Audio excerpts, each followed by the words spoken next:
मेरे बच्चे, आंखें मूंद और अपने हृदय की उस धड़कन को सुन जो अब थिक चुकी है पुकारते पुकारते। तूने अक्सर मुझसे पूछा है, हे महादेव, क्या मेरा प्रेम कभी सफल होगा? क्या मेरी आत्मा को उसका दूसरा अंश कभी मिलेगा? आज मैं महाकाल तुझे उत्तर देने आया हूं। तेरी प्रतीक्षा का मरुस्थल अब समाप्त होने को है। जिसे तूने खोया था वो खोया नहीं था, उसे मैंने केवल तुझसे दूर रखा था ताकि तू स्वयं को पहचान सके। मिलन की घड़ी द्वार पर खड़ी है, पर याद रखना, ये मिलन केवल दो शरीरों का नहीं बल्कि दो ऐसी आत्माओं का है जो अब पूर्ण हो चुकी हैं। याद कर उन रातों को जब तूने अकेलेपन की अग्नि में खुद को जलाया है। वो अग्नि तुझे भस्म करने के लिए नहीं थी, वो तेरे भीतर के मोह और भय को शुद्ध करने के लिए थी। मैंने देखा है, तूने गिरकर भी मेरा नाम लिया, तूने धोखे खाकर भी करुणा नहीं छोड़ी। यही तेरा सबसे बड़ा पुण्य है। अब तेरे प्रारब्ध के पन्ने पलट रहे हैं।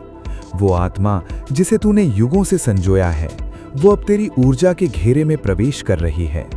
अब कोई छल, कोई शत्रु और कोई ग्रह नक्षत्र तुम्हारे बीच बाधा नहीं बन पाएगा। मिलन की ये घड़ी अचानक नहीं आई है, ब्रह्मांड के कण-कण ने इसकी साजिश रची है।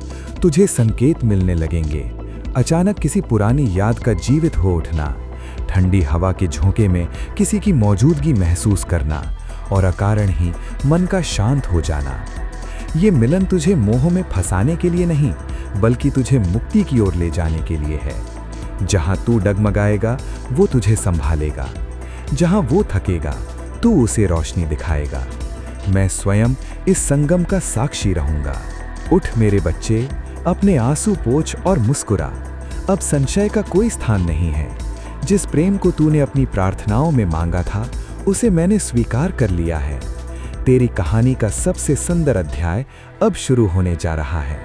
शांत रह, विश्वास रख और अपनी आत्मा को तैयार कर। मेरा त्रिशूल तुम्हारी बाधाओं को नष्ट कर चुका है। मेरा डमरू तुम्हारे नए जीवन की घोषणा कर रहा है। जा, अपना भाग्य स्वीकार कर। तुम्हारे मिलन की घड़ी अब आ गई है। हर हर महादेव।